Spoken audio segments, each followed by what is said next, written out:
নয়াঞ্জলির ওপর দোকান রয়েছে, সেই দোকানকে 15 দিনের মধ্যে সরিয়ে ফেলার নির্দেশ দেয়া হয়েছিল প্রশাসনের তরফে।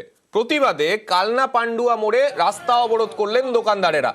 আধ ঘন্টা ধরে অবরোধ চলে, পরে কালনা থানার পুলিশ এসে অবরোধ তোলে। আমাদের প্রতিনিধি নবকুমার রয়েছেন আমাদের সঙ্গে। নবকুমার, এই যে নয়াঞ্জলির ওপর যারা দোকান করেছিলেন, আদৌ কি বৈধ দোকান সেগুলো? না, দেখো চাকরি, এই বিষয়টা টোটালি অবৈধ। কিন্তু এরা 20 বছর ধরে এখানকার দোকানদারেরা দোকান করে আসছে।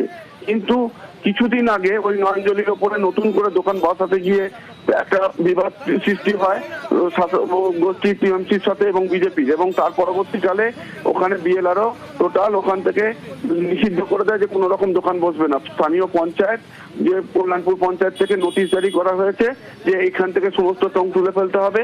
এরই প্রতিবাদে আজকে স্থানীয় দোকানদারেরা সেই নয়াঞ্জলির ওপরে যারা বসে তারা আজকে পথ অবরোধ করে।